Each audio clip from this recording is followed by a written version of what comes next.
सकाळपासून इथे आम्ही लाईनीचा नंबर लावला आहे। या कर्मचाऱ्यांनी आम्हाला अगोदर काल फोन केला की तुम्ही या, तुमचं सिलेंडर उद्या घेऊन जा, पण आम्ही नंबर लावल्यापासून ते यांनी गेट पण उघडलेलं नाहीये आणि आम्ही आलो तेव्हा हे म्हणताय की आता इथे आमची सिस्टम चेंज झाली आहे। त्यासाठी आम्ही तहसीलदार साहेबांना कॉन्टॅक्ट केला, पुरवठा अधिकाऱ्यांना कॉन्टॅक्ट केला, पण त्यांचा पुरवठा अधिकाऱ्यांचा फोन सुद्धा उचलत नाही। ते पोलीस कर्मचारी इथे आले, त्यांनी आमचं आंदोलन बघितलं, रास्ता रोको आमचं चालू होतं इथं। त्यांनी आंदोलन त्यांचे आले, ते ड्युट्या वाजवले, त्यांनी स्वतः सेल्फी काढले आणि सांगितले की तुम्ही रस्ता बाजूला करा। इथं तहसीलदार साहेब येत आहे, पण अर्धा घंटा झाली इथं कोणी येत नाहीये। सिलेंडर साठी नागरिक बहुत त्रस्त झाले। किती वाजेपासून लाईन लागली इथं? सकाळी 5:30 वाजेपासून नंबर लावले आम्ही। नाव सांगा आता रितेश पाटील, पाटखेडा। काय आलं नेमकं? काल या लोकांनी प्रत्येकाला खेड्यावर असेल, शहरामध्ये असेल, ग्रामीण भागात असेल 50-50 किलोमीटर पर्यंत कॉल केले गेले की तुमचे अंडे आलेले, अंड्या उद्या घेऊन जावा। त्यानंतर सकाळी इथे सगळे लोक जमल्यानंतर हे लोक म्हणतात आमची सिस्टीम वरनं बंद आहे, सिस्टीम चेंज झालेली आहे। मग चेंज झाल्यानंतर लोक जर 50 किलोमीटर वरनं इथे आलेले, मग या लोकांनी काय करायचं? कामधंदे सोडणार, बरोबर आहे की? त्याच्यानंतर मग तुम्ही एक 10 तास 12 तास अगोदर तुम्ही सांगू शकले असते प्रत्येकाला कॉल करून किंवा आमची वर्ण सिस्टीम चेंज झाली, बरोबर की? मग सिस्टीम चेंज झाल्यानंतर जर आपली पुढे बदली होत असेल तर त्याचं नोटीस येतं, तर त्याचं नोटीस आल्यानंतरच माणसाची बदली होते, बरोबर की? मग तुमच्याकडे सिस्टीम चेंज झालेली याची नोटीस असेल की नाही? म्हणजे नोटीस आहे ते आम्हाला दाखवा, आम्ही मान्य करतो, आम्ही एका मिनिटामध्ये इथून घरी निघतो। मग तुम्ही नोटीस आलेली फक्त तुम्ही लोकांना सांगून सनी इथून निघून जाताय। मग बाकीचे जे लोक 5 वाजेपासून इथे आलेले भुकेलेत आलेले, यांना अजूनपर्यंत पाण्याची सुद्धा सोय नाही। मग तुमची जेवढी सिस्टीम चेंज झाली होती, इथे पाण्याचे जार वगैरे ठेवून एवढे 50 किलोमीटर होणं लोक आलेले, यांना कमीत कमी पाणी तर पाजू शकले असते, बरोबर आहे की नाही? कुठल्या गॅस एजन्सीचा प्रकार आहे आणि रस्ता रोको काय केला होता? Sushila gas agency, Bhusawal road. रस्ता रोको करायचा विषय असा आहे की लोकांना सांगल्यानंतर तुम्ही लोक 5 वाजेपासून इथे आलेले, आल्यानंतर तुम्ही 10 वाजता डिक्लेअर करताय, असं झालेलं आहे। लोकांचा संताप आवरला गेला नाही, त्यामुळे लोकांनी रोड बंद करण्यात आले। आता सध्या अंड्या मिळताय का? आणि नाही, सगळं बंद आहे अजूनपर्यंत। ऑलरेडी भरलेले अंडे आहे मध्ये, पण इथे या लोकांना सांगून जाणे फक्त कर्मचाऱ्यांचा त्याच्यामध्ये दोष नाही। मी एजन्सी मालकाने सांगितलं पाहिजे की बाबा असा असा विषय सगळ्यांना सांगायला पाहिजे, त्याच्यानंतर तुम्ही मान्य करायला पाहिजे की हा ठीक आहे बा असं आहे। कर्मचारी किती बोलणार आहे? कर्मचारी बिचारा त्याच्या जागेवर बरोबर आहे। मागणी काय तुमच्याकडे? मागणी असं आहे की मध्ये अंडे आहे, एवढ्या दुरून जे लोक आलेले, एवढे समजा तुमच्याकडे 500 अंड्यांचा स्टॉक आहे, तर ऑलरेडी फक्त 200-250 लोक आहे, तुम्हाला द्यायला काहीच अडचण नाही। तुम्ही म्हणताय सिस्टीम चेंज आहे, तुम्ही ऑफलाईन नावं घेतलेले, ज्याचं समजा बुकिंग झालेली नाही, ऑफलाईन घेतले ना, मग तुम्ही ऑफलाईन देऊ शकतात ना। त्याच्या कार्डावर तुम्ही तारीख टाका, तुमची डेट टाका आणि सही करा। लोकांना 28 तारखेला काहीच अडचण आलेले होते। मुकेश सोनवणे। सर, सुशिला गॅस एजन्सीवर काय नेमकी परिस्थिती आहे आणि काय पुढचं नियोजन आहे?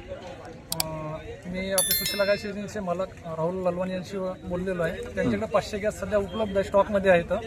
कंपनीने नवीन रूल चेंज केलेला आहे 1 तारखेपासून। ज्या लाभार्थ्यांचा मोबाईल नंबर रजिस्टर आहे त्याच मोबाईल नंबरवरून त्यांना बुकिंग करावं लागेल, त्यानंतर ओटीपी आल्यानंतरच त्यांना सिलेंडर मिळेल। आतापर्यंत एजन्सींना त्यांच्या ऑपरेटर लॉग इन मधून अल्टरनेट मोबाईलद्वारे गॅस देता येत होता, परंतु कंपनीने नवीन रूल चेंज केल्यामुळे त्यांना आता अल्टरनेट मोबाईलवर बुकिंग करून देता येत नाही। तरी आपल्या मार्फत मी लाभार्थ्यांना विनंती करतो की आपण आपल्या रजिस्टर मोबाईल नंबरवरूनच बुकिंग करावी। बुकिंग झाल्यानंतर तात्काळ आपल्याला स्टॉक मिळेल। स्टॉक यांच्याकडे भरपूर अवेलेबल आहे, कुठलाही पॅनिक होऊ नये। व आपले मोबाईल नंबर रजिस्टर नसतील तर ते कार्यालयाशी संपर्क साधून आपला जो कार्यरत मोबाईल आहे ज्याच्यावर SMS ची सुविधा आहे, इनकमिंग आउटगोईंग सुरू आहे, तसा अद्ययावत करून घ्यावा व त्यावरच बुकिंग करावी व सिलेंडर घेऊन जा। तर मोठ्या प्रमाणात नागरिक गर्दी करतायत सिलेंडरसाठी, पुरवठा किती आहे दोन्ही एजन्सीवर आणि मुबलक पुरवठा आहे का? मुबलक पुरवठा इथे 500 बुकिंग आहे आपल्याकडे सध्या। कस्टमर आपल्याला एक अंदाजे 100 कस्टमर बाहेर आहे, परंतु कंपनीने रूल चेंज केल्यामुळे त्यांना ते सिलेंडर देता येत नाहीत। त्यांनी मोबाईल नंबरवर बुकिंग केल्यानंतर त्यांना लगेच आपण तात्काळ सिलेंडर देण्याची सुविधा सुरू केलेली आहे।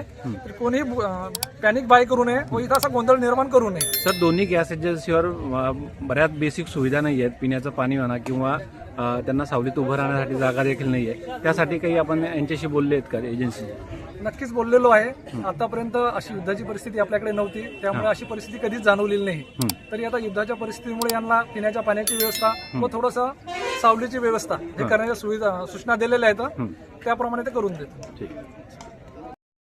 राहुल भाऊ, नेमक्या गॅस एजन्सी बाहेर मोठी गर्दी होती, काय नेमकी आता परिस्थिती आहे? विषय असा आहे की आजपासून कंपनीचे नियम बदललेले आहेत। जे सिलेंडर जे बुकिंग होतं ते 45 दिवसांचा कालावधी सिलेंडरला लागलेला आहे. दुसरं नंबर 2, जी बुकिंग ग्राहकांची आम्ही मॅन्युअल करू शकत होतो आजपर्यंत, की ग्राहक आमच्याकडे येत होता, आम्ही ओटीपी घेत होतो आणि सिलेंडर बुक करून त्यांना सिलेंडर देत होतो.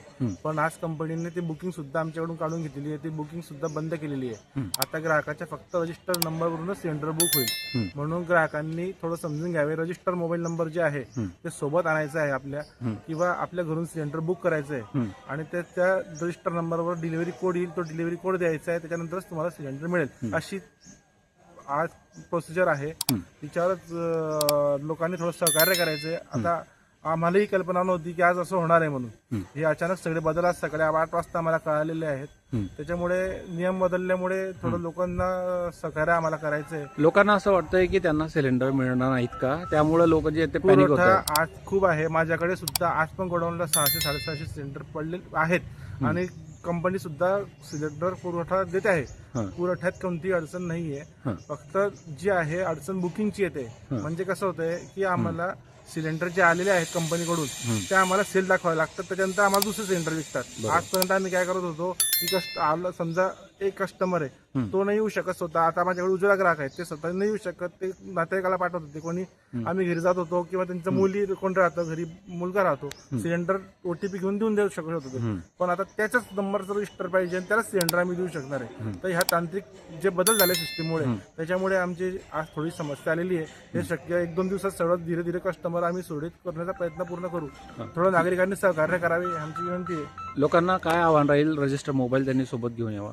लोकांना हेच आव्हान आहे की प्रत्येकाने आपले नंबर रजिस्टर एजन्सीमध्ये करून घ्यायचे. ज्याचा नंबर रजिस्टर आहे तिच्यावरून सिलेंडर बुकिंग करून घ्यायचे. तिच्यावर तुम्हाला बुकिंगची डिलिव्हरीची डेट सुद्धा येते, किंवा एजन्सीवरून आम्ही रोज संध्याकाळी फोन सुद्धा करतो. आज मंजरी पत्रकार साहेब आमचं 500 सिलेंडर वाटपाचं नियोजन होतं. आम्ही लोकांना स्वतः बोलून ठेवलं होतं की आज तुम्हाला 2 तारीख आहे, की आम्हाला 31 तारखेपर्यंत पूर्ण बॅकलॉग क्लिअर करायचा होता. पण ह्या सिस्टीममुळे आज तांत्रिक अडचण आल्यामुळे आम्ही सुद्धा हातबल आहे.